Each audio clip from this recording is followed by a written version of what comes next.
You're listening to the Better Relationships After Baby podcast, where I believe your relationship can be stronger than ever after having a baby. It just takes tools, conversation, and support to help you get there.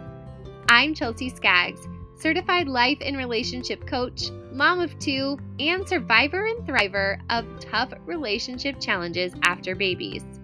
I'm committed to helping couples just like you improve your communication skills, connection points, and personal confidence so that you can have the life and family you've always dreamt of.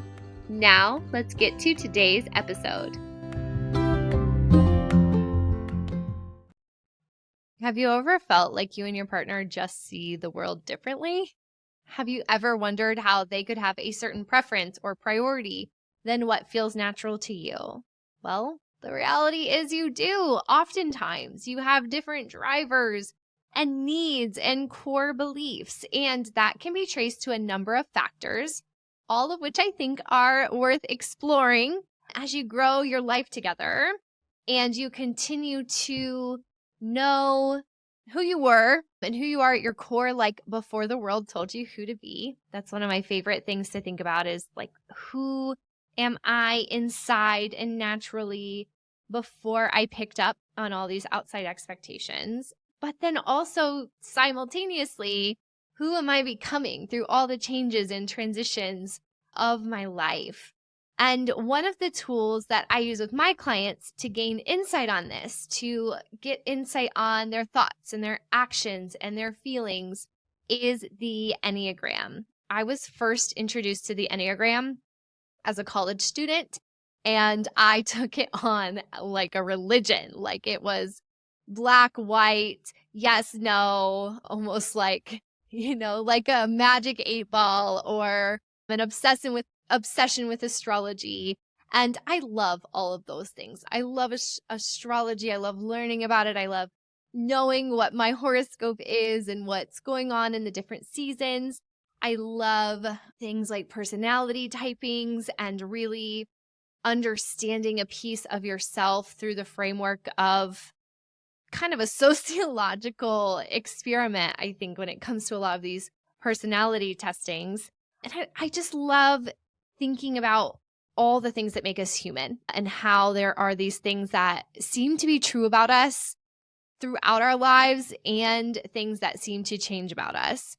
But the Enneagram, I don't use it as something to put you into a box and define who you are completely. As we're talking about it today, I'm referring to it because we're talking about core needs and understanding what that is that you're really longing for and you're really looking for from your partner. And I want you to think of this as a fun and informative tool to help you explore different pieces of yourself. And maybe you are like, yes, this describes me to a T, like I am Enneagram ride or die. And maybe you're like, cool, I resonate with some of that, and it brings up some new ideas that I can explore. And from those questions and those ideas and branching out from it, that can help me learn more about myself. Whatever camp you are, wherever you are on that spectrum, totally cool. Welcomed here. And I tell my clients, like, I am not trying to put you into a box to explain all of your behaviors, patterns, and mindsets and write it off to an Enneagram number, but to use this as an informative tool so that you can get to know who you are, and then you have more language and insight and exploration prompts to be able to share that with your partner. We know that the core needs, being aware of those, being aware of what you really want and you're really asking for, can help you communicate better with your partner and with others around you. Think of how many times we ask for something, or we're kind of like shy, or we're timid, or we don't approach it with a full body confidence because it's like, maybe that would make me happier, but it's probably not the core need. We have to keep getting to the layers of those core needs. So maybe for me, it's like, oh, I want a minivan now. And I can go to my husband and be like, we should get a minivan. I want a minivan. But if I don't know what need that's going to fill, that's not going to be a very confident and a very connected conversation. And so I want to ask myself, What is it that I want? Why do I want a minivan? Well, I want a minivan because we have kids and we are active, and it would be nice to have that space. And then I go a little deeper and I'm like, okay, well, what else?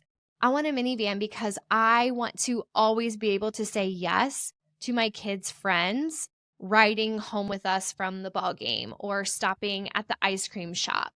Why do I want to do that? Because it's so important to me that my kids and their friends see my home and my family as a safe space. Why is that important? Because I really value connection and closeness with my kids, and I want to be a part of the lives of those people that they love, including their friends. And so it's not just about the minivan, right? I've gone like 5 steps below or 5 steps further to say this is actually about my desire, not the minivan.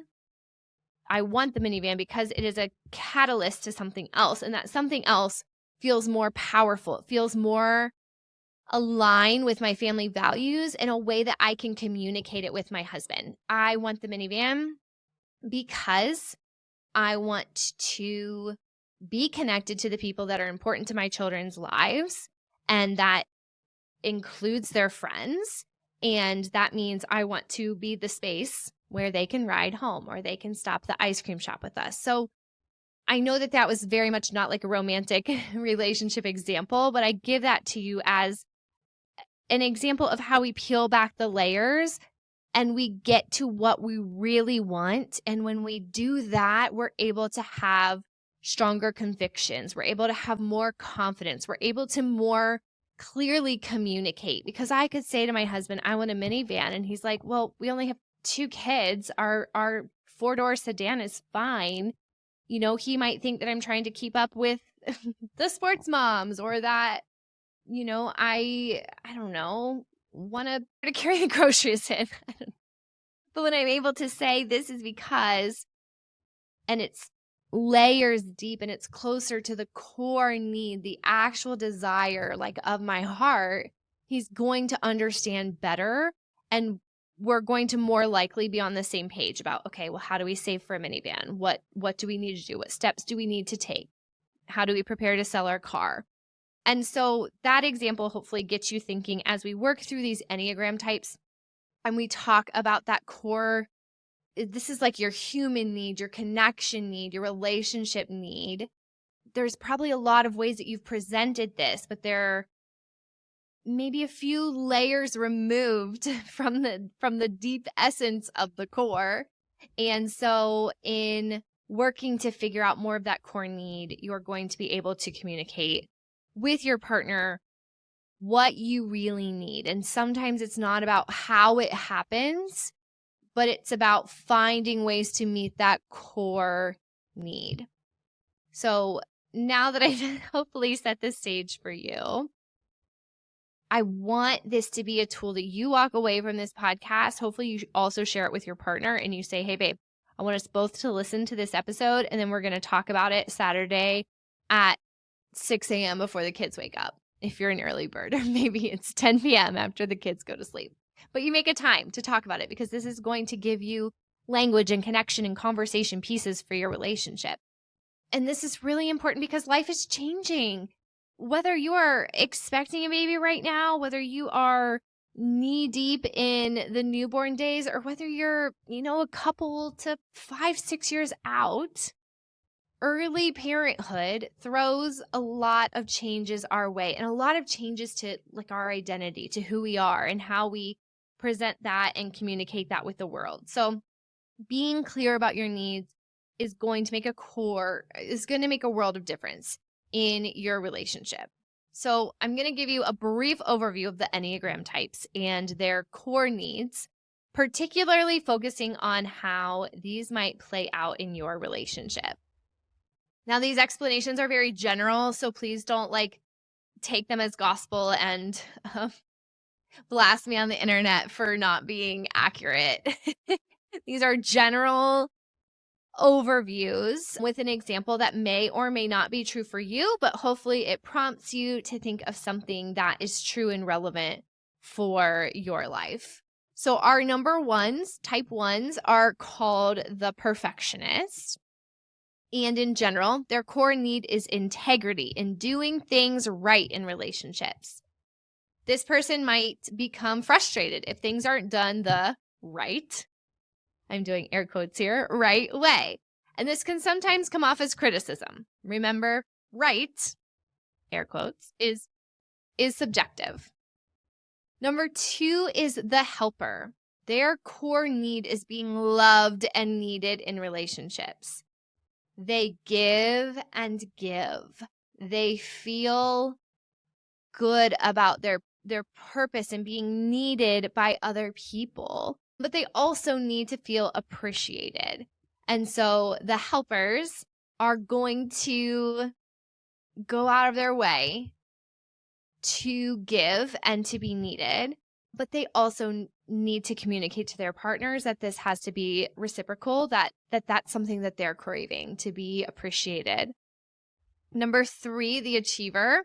Your core need is recognition and success in relationships. Like me, you might have thrived on workplace accolades before becoming a parent or in a different season of your life, and feel lost without them during maternity leave or for an extended time at home. So for you, you want to think about how to find new ways to achieve and celebrate those wins and be recognized for your achievements, no matter how small. Number 4, type 4, the individualist. Their core need is authenticity and personal significance in relationships. They want to feel seen and understood for who they truly are. So for this person, you want to share your feelings openly to foster that deep connection. Number 5, the investigator. Your core need is knowledge and understanding in relationships. So you value your alone time and your intellectual pursuits. So this core need of yours can be a little more introverted. And so you want to make sure you're also balancing that with time to keep the relationship strong. So you might be communicating when you need alone time, when you need time to read a book or feel good about growing what's going on in your brain. And you let your partner know that that is what you need. And also you do have a desire to stay connected with them. Type 6, the loyalist. Your core need is security and support. We have that word loyal. You might worry a lot about the future. And from your partner, you might need reassurance and support, and just for them to let you know they are continually on your side, even when there is unknowns. Type 7, the enthusiast. Your core need is freedom and joy in relationships. You love spontaneity and adventure. So your core need is that fun and lighthearted adventure and time with your partner. Type 8, you're the challenger and you want control and self-reliance in your relationships. So you need spaces where you can feel strong and assertive. Your partner, you need that. And so you can communicate to your partner that that is something that fills that core part of yourself. And also a reminder to let your partner in and share the responsibilities. Type 9, you're my peacemaker. You need just harmony and peace. You need that hum of the universe.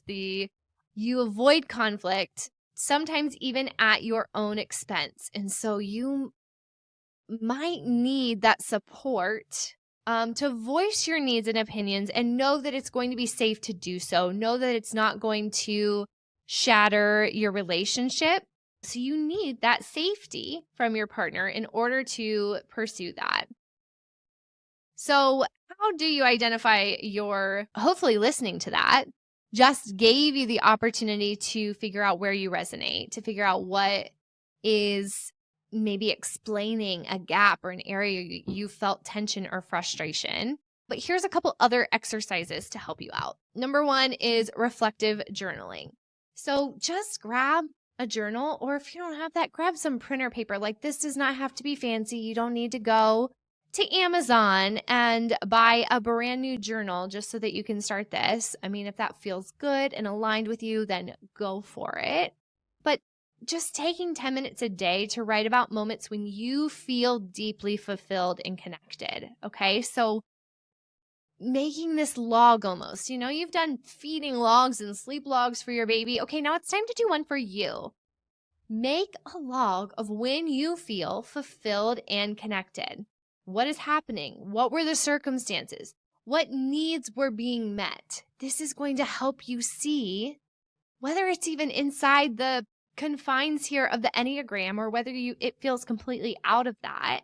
This is going to help you see where you really felt like someone, probably your partner, saw you at your core, what you needed, and met that need. This is going to help you see what you value and what you can then ask your partner for more of. And then, of course, communication with your partner. So sharing your reflections with your partner. Discuss with them the times when you felt most loved. Ask about their experiences. When did they feel most loved and fulfilled? This can open up a dialogue about how you can meet each other's needs better. And not because it's broken or it's bad, but because you are two humans continually changing with the undertaking of a new human and life and everything that comes with that. So it is very normal to need to keep discussing this, to need to keep learning how to love each other better. We teach the people around us how to love us. And if we don't do that, then we're doing ourselves a disservice and we're doing them a disservice too.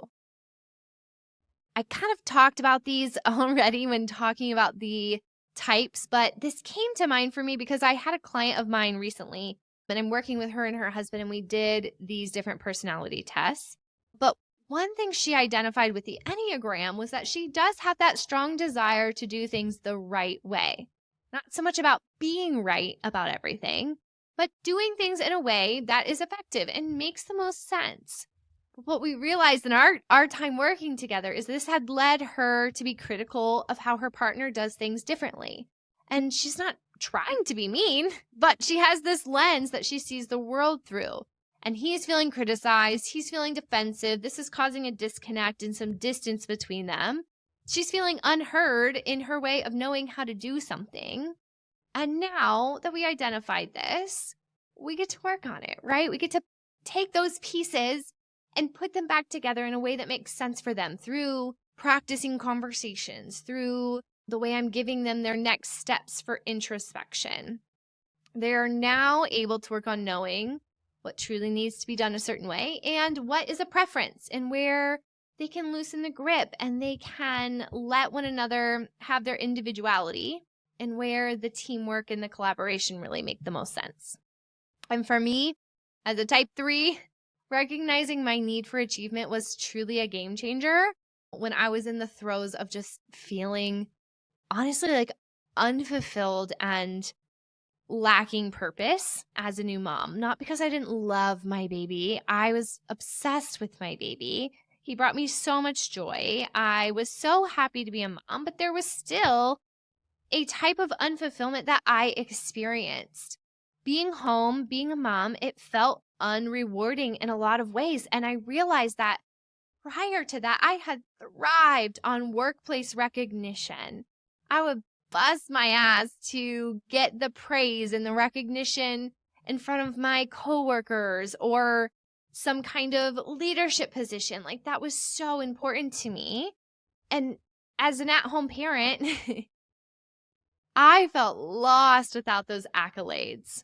So when I was able to understand this need, it allowed me to find ways to celebrate my achievements. Like, I'll literally stop and say, good job, Chels. Good job, Chels. Give myself a shout out now and then because I needed it, no matter how small they seemed. And I even literally told my husband, I need to be recognized. I would remind him to give that to me when I was feeling down because I know that a piece of me is feeling that achievement.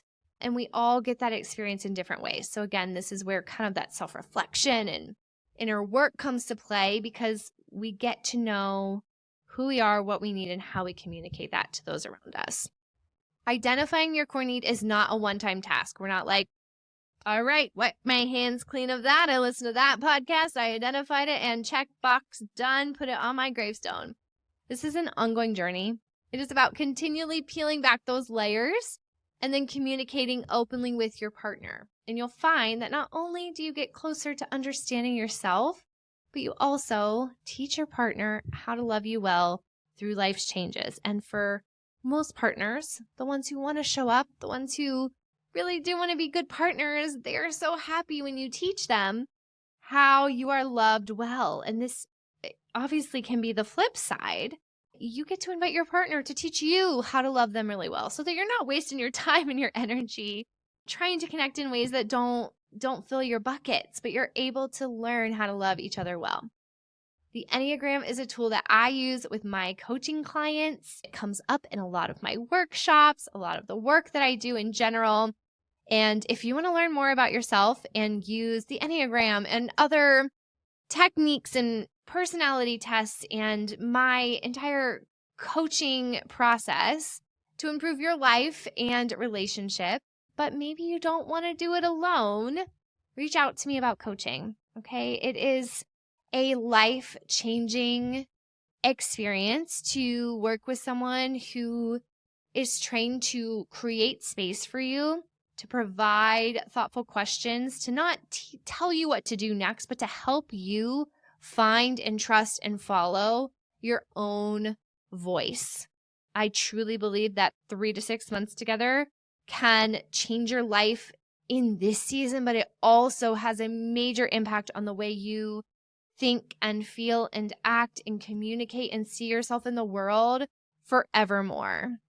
So if you are looking for that kind of big transformation and feeling connected to yourself or feeling connected to your partner, reach out, okay? I will explain the process to you.